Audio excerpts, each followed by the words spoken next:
அன்பான தேவனுடைய பிள்ளைகளே, அருமை இரட்சகர் இயேசு கிறிஸ்துவின் நாமத்தினாலே தேவனோடு சஞ்சரிப்போம் என்கிற நிகழ்ச்சியில் இந்த ஒரு சிறு செய்தியை பகிர்ந்து கொள்வதிலே மகிழ்ச்சி அடைகிறேன். யோவான் 8:32 நாம் வாசிக்கும் போது இயேசு சொன்னார், சத்தியத்தையும் அறிவீர்கள், சத்தியம் உங்களை விடுதலையாக்கும். நம்மை விடுவிப்பதற்காகத்தான் இயேசு கிறிஸ்து இந்த உலகத்திற்கு வந்தார். 1 தீமோத்தேயு 1:15 நாம் தியானிக்கும் போது அங்கே சொல்லப்பட்டிருக்கிறது, பாவிகளை பாவத்திலிருந்து மீட்டெடுக்கத்தான் உலகத்திற்கு இயேசு வந்தார். உலகத்திலேயே நாம் விடுதலை பெற வேண்டிய ஒரு கொடிய ஒரு காரியம் எது என்று சொன்னால், பாவத்தில் இருந்து விடுதலை பெறுவதுதான். இந்த விடுதலையை பெறுவதற்கு ஒரே மார்க்கம் உண்டு. அதுதான் கிறிஸ்து என்னும் சத்தியத்தை நாம் எவ்வளவு அதிகமாய் அறிந்து கொள்ளுகிறோமோ அவ்வளவு சீக்கிரமாய் தேவனுடைய பிள்ளைகளாகிய நாம் எந்த ஒரு காரியத்தில் இருந்தும் நம்மால் விடுதலையை பெற முடியும். வேதத்திலே நாம் பார்க்கும்போது, சத்தியத்தையும் அறிவீர்கள். ஆகையினால்தான் அப்போஸ்தலனாகிய பவுல், நான் கிறிஸ்துவை அறிகிற அறிவின் மேன்மைக்காக என்று சொல்லுகிறார். அறிவை வளர்த்துக் கொள்வதற்காக அல்ல, அவர் கிறிஸ்துவை போல மாற வேண்டும் என்பதற்காக. நான் எதை வேண்டுமானாலும் நஷ்டமாக எண்ணுவேன், குப்பையுமாக அவைகளை எல்லாம் தூக்கி எறிவேன். காரணம் என்ன? பவுல் சொல்லுகிறார் பிலிப்பியர் 3:அதிகாரத்திலே, அவர் என்னை எதற்காக பிடித்தாரோ அந்த லக்கை நோக்கி ஆசையாய் தொடருகிறேன். அவருடைய தரிசனம் முழுவதும் பாவியா இருந்தேன், படுகொலைகாரனாய் இருந்தேன், கிறிஸ்துவுக்கும் கிறிஸ்தவ மார்க்கத்துக்கு விரோதமாய் செயல்படுகிறவனாய் இருந்தேன்.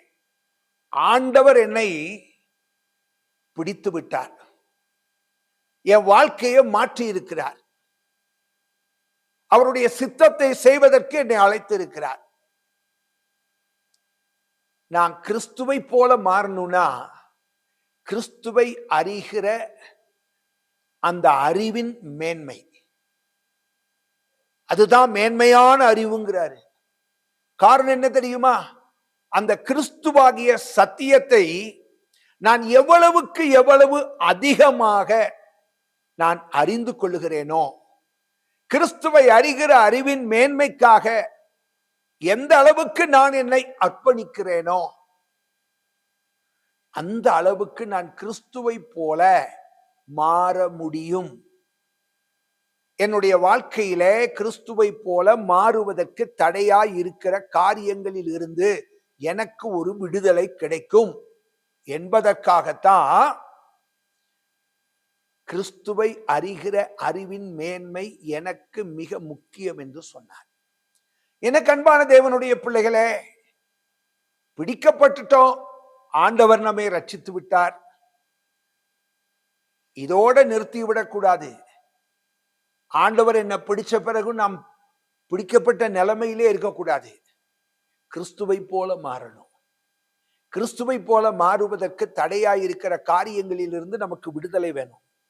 அந்த விடுதலையை நம்ம வாழ்க்கையில பெறணும்னா, சத்தியமாகிய கிறிஸ்துவை, சத்தியமாகிய கிறிஸ்துவின் வார்த்தைகளை இன்னும் எவ்வளவு அதிகமாய் அறிந்து கொள்ள முடியுமோ அவ்வளவு அதிகமாய் அறிந்து கொள்ள வேண்டும்.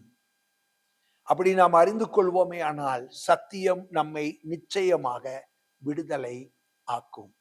கர்த்தர் உங்களை ஆசீர்வதிப்பாராக. ஆமென். நல்ல ஆண்டவரே, எங்கள் பரிசுத்த தகப்பனே, உம்மை போல மாறுவதற்காக பாவிகளும் அக்கிரமக்காரர்களுமாகி எங்களை நீர் தெரிந்து கொண்டீர். நாங்கள் இவைகளிலேயே நாங்கள் திருப்தி அடையாதபடிக்கு இன்னும் அதிகமாய் எங்கள் வாழ்க்கையில நாங்கள் மாற்றம் உடையவர்களாக காணப்பட்டு அவ்விதமான கிறிஸ்துவை போன்ற ஒரு வளர்ச்சியை நாங்கள் அடையக்கூடாதபடிக்கு தடையாயிருக்கிறவைகள் எவைகளோ அவைகளில் இருந்து நாங்கள் விடுவிக்கப்பட உம்முடைய சத்தியத்தை நாங்கள் இன்னும் அதிகமாய் அறிந்து கொள்ள எங்களுக்கு உதவி செய்யும். வசனத்தை கேட்ட உங்க பிள்ளைகள் மேல் தேவ கிருபை விளங்கட்டும். உங்க பிள்ளைகளை கர்த்தர் நீர் ஆசீர்வதியும். உங்க அனுகிரகத்தை அளவில்லாமல் தாரும். இயேசுவின் நாமத்தில் பிதாவே, ஆமென்.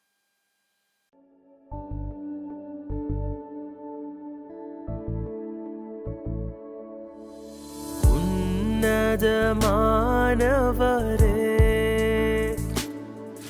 என் உறைவிடம் நீர்தானே. உன்னதமானவரே, என் உறைவிடம் நீர்தானே. உயர்த்துகிறேன், வாழ்த்துகிறேன், வணங்குகிறேன்.